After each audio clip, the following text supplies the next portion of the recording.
Hello，大家好。今天这个话题呢，可能对我本人啊，我觉得不是特别的严肃，但是相信啊，不是我的粉丝朋友们点进来的话啊，可能都是想听我讲讲啊关于标题上的这个故事。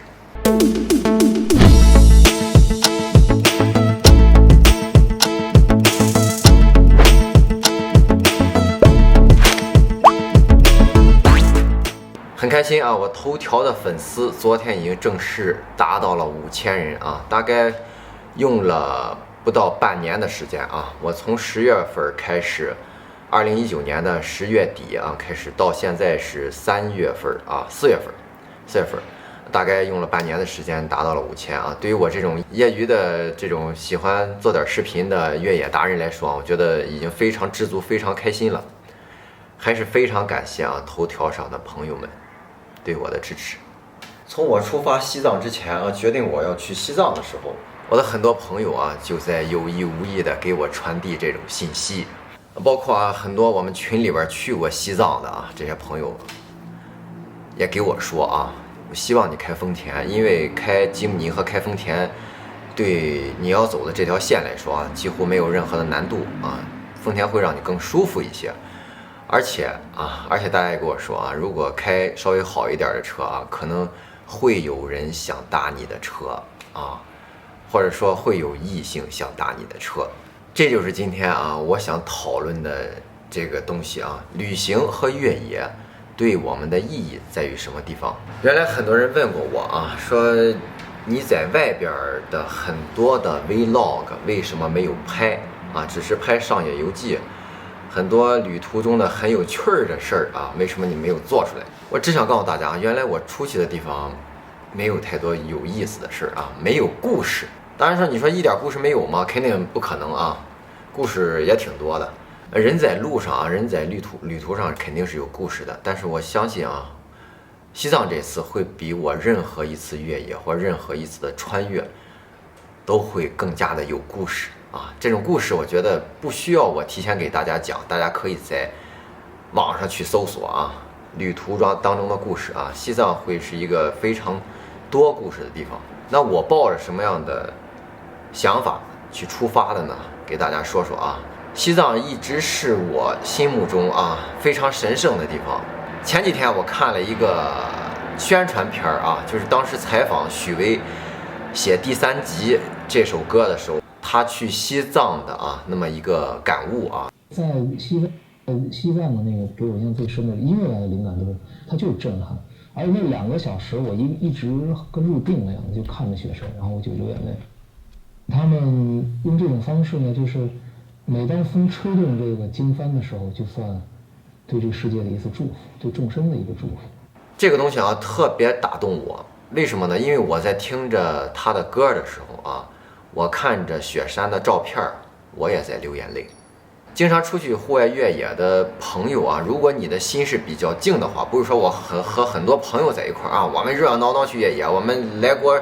煮全羊啊，我们吃完之后擦干嘴，我们走啊，继续玩。可能那些朋友啊不会对这件事有太大的想法啊，但当你1台车或者2台车，人很少的时候，你去到很多美景的时候啊，看到很多美景的时候，那是我觉得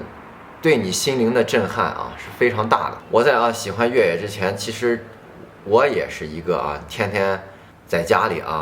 打发时间的人，甚至原来的时候我是魔兽700人的会长啊，我是一个牛头防战。在70几年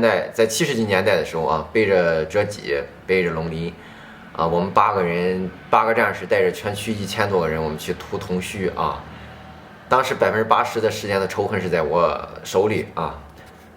所以说无论如何我相信我在做任何事情的时候我都会是比较出色的。甚至从4岁开始我在我们工人大院的那个大院里边就有10几个孩子跟着我天天玩所以从小很多男孩子也很喜欢和我玩，跟着我玩，因为我觉得我很多时候我的主意我的思路我的思想比较清奇这是我个人的一个想法，不知道大家是怎么看这个事儿。那包括我也是12月生人大家也知道12月是一个射手座的生日对于我来说，这些年我的朋友也非常的多啊，不管是男的也好，女的也好啊，大家很投缘，和我在一起都很投缘，甚至我工作当中接触的很多客户啊，我们之间也是关系非常的好。所以包括我做视频也好啊，包括我干工作也好，我站的最基本的一个点就是首先要真诚。那好，我们继续来谈谈啊丰田和吉姆尼的故事。那如果你去西藏啊，想要有艳遇的话，我觉得啊，你不应该开丰田，或者说你应该开一个更贵一点的丰田。那我这次去西藏，我是怎么想的呢？我觉得，首先第一，我要去给大家展示一个非常漂亮的西藏。这段时间啊，大概有10月1到现在啊，大概有半年的时间啊，让我沉淀了很多的东西，让我逐渐的啊想了很多非拍摄啊。非越野啊，非穿越的很多东西的想法，尝试了很多改装的视频的拍摄，这对我是一个非常大的提升。半年我付出了很多的东西啊，非常多朋友和身边人的不理解啊，非常多的粉丝的不理解，包括很多人对我的一些误解啊，很多我身边的朋友，很多身边的我们说同事啊，可能认为我是一个忙着做视频的人，那其实我觉得我不是一个他们想象的那种人，我是一个这对什么事情都有一个追求的人。我做很多事情，我都尝试着想让我自己做得更好。我觉得我做视频已经比较可以了啊，就是各方面的东西已经比较具备了。我不需要再像之前那样啊，利用星期六、星期天的时间，我去剪10几个小时的视频。现在我不需要再做那些东西了。但是反过头来之后啊，我们会看到啊，可能在这1年半的时间，我做越野视频，我做很多东西啊，可能我丢失了很多东西，包括之前和朋友的那种相处，包括啊很多原来我会和朋友在现实当中做很多事情啊，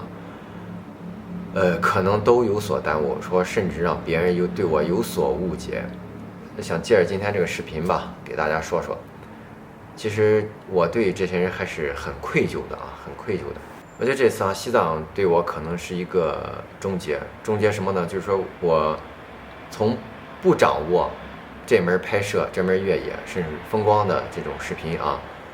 到我很熟悉，这中间我走了很多的路，这些路就是我一直在尝试改变、尝试创新、尝试学习啊。现在我觉得我的这项技能啊，这项的业余的技能已经比较完善了。我希望我这一次从西藏回来啊，大家能看到我一个改变。从西藏回来，我希望我认真对待我的生活。我从西藏回来，我希望认真对待我的工作。我从西藏回来，我也希望我能认真对待啊，认真对待我的人。可能这次西藏之行对于我来说是一个改变。从整个视频的角度来看，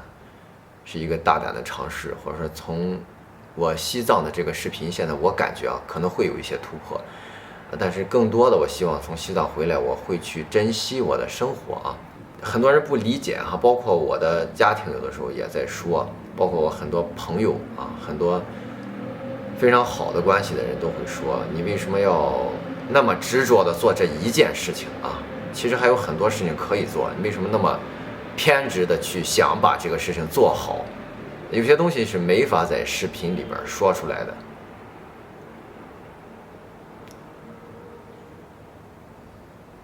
怎么说呢？尽我自己最努力的情况去做吧。其实这些年对于我也挺不容易的啊，就是在做越野之前，我遭遇了工作和生活上非常多的打击。从那时候开始，我才想去做视频，或者说我想去做我自己想要的东西啊。我觉得走到1年半快2年的时候，我觉得这时候是时候放下之前的一些执着了啊，包括对工作的一些不理解啊，对工作的一些委屈也好，迷茫彷徨也好，对生活的当时的一些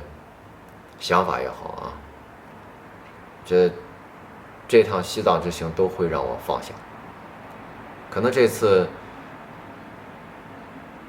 想法比较多啊，和之前的越野不太一样。很多人跟我说啊，说大哥，如果去西藏的话啊，会有很多人想和你打车啊，会有很多人，比如说你可以带一个人啊，他可以给你拿一些钱，分担你这次旅途当中的花费。我觉得这些东西啊，都像是在你出发之前，大家给你描绘一个非常漂亮的画卷，但真正到了那儿会是什么样啊？我觉得这个东西会和越野一样。之前我觉得去苏坦那很简单嘛，啊，不就是把吉姆尼稍微改一下，我把重量减下来，我们往山上爬嘛。但真正到苏坦，可能你的想法哈，你的东西会有所改变。哦，这个东西是原来真的，光有吉姆尼和减重是不可以的。很多东西之前大家可能都会有期待。但是我想以我个人的想法来给大家说啊，其实这趟的西藏之旅你完全没有必要期待啊，大家传说那种艳遇也好，又是这个又是那个啊，我觉得这东西对于我来说我都不期待，但是我期待的是如何能把西藏拍得更漂亮。当然，如果有人要坐我的车，当然如果有人会让我选择在这个整个的旅途去结伴去旅行的话，如果我觉得对方足够真诚，那我有可能会和大家一起完成这趟西藏之行。我觉得这些东西啊，大家应该期待而不是说去幻想啊。如果有，那我们会做得更好；如果没有，那我们就会坚持一个人去完成这些东西。给大家推荐一个人吧。这是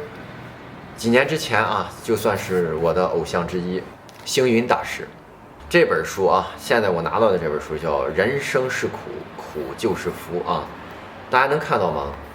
星云大师笑得有多开心。下边还有一句啊，看不开是苦，想开了就是福。